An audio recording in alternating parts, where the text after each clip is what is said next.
Hey, 8th grade. So we have our first exercise or grammar assignment for the week, and it starts on page 169, exercise A, and then you have exercise B on the back on page 170.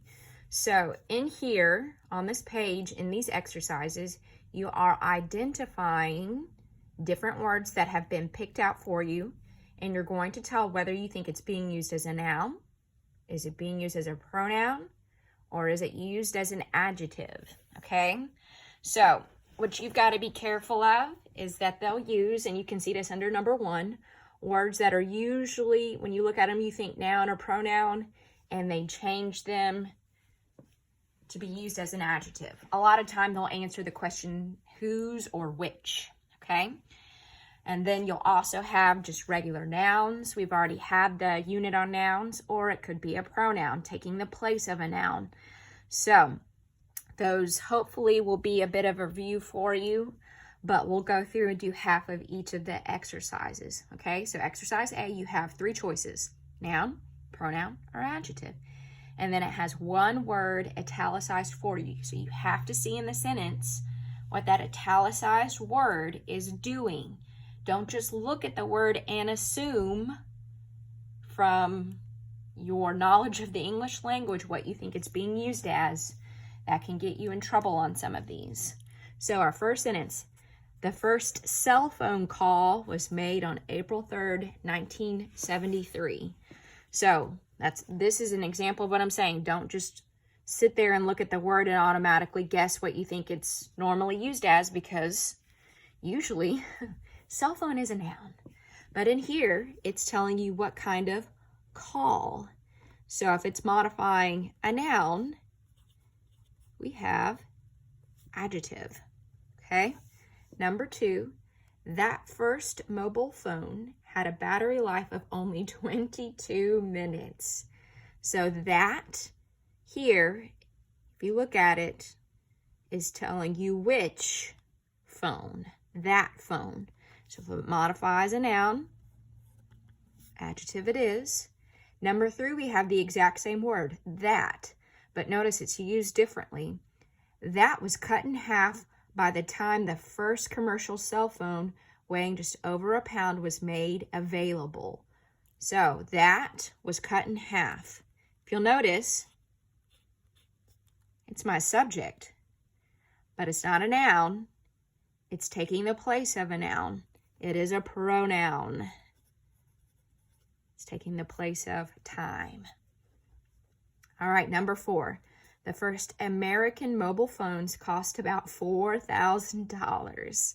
So America can be a noun. American with an N on the end.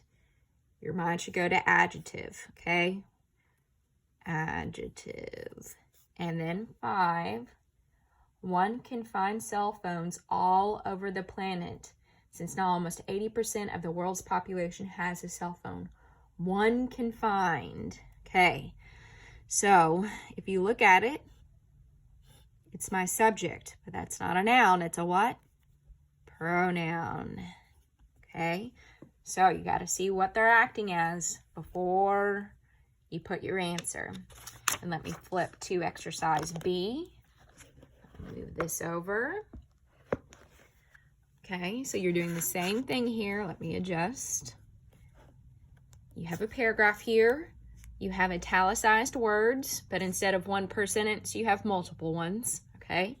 And you want to tell what it's acting as, and then down below, you'll either put noun, pronoun, or adjective.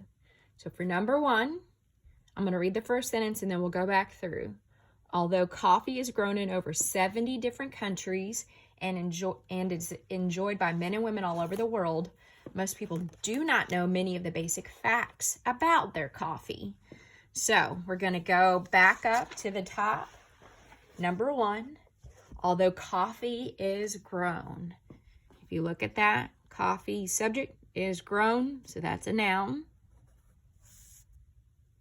Okay, and then we have in over 70 different countries. Okay, so 70 is telling you how many countries. So if it modifies a noun, I've got an adjective. The next one we have is enjoyed by men and women. So men, yep, object of preposition, it's a noun. And then we have all over the world. If you remember, an and the, article, adjectives. Then number 5, most people do not know. Most people. Most is telling you how many people. So adjective it is. And then we're going to most people do not know many of the basic facts. So many can be used as an adjective or a pronoun. So if you look here, it doesn't have a noun after it to modify. So that means it's taking the place of a noun. So it's a pronoun here, not an adjective. And then our last one, they do not know many of the basic facts about their coffee. Their is telling you whose coffee. So that is an adjective. All right, next sentence. First, even though people use the common term coffee bean, coffee does not come from a bean. So we're going to common. Number 8, common. People use the common term coffee bean. Common is telling you what kind of term. So that's an adjective. And then we've got number 9, bean. It does not come from a bean. It's an object of a prepositional phrase. That's not a pronoun, it's a noun. Next sentence. Coffee is brewed from the seeds or pits of the coffea plant. All right, I'm gonna go to number 10. It's the only one in this sentence.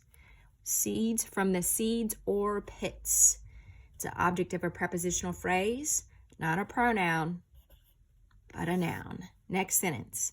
There are 2 types of coffee beans, Arabica and Robusto. All right, so we have 2 italicized. Number 11, there are 2 types. 2 is telling you how many types. So that's an adjective. And I'll do one more sentence here.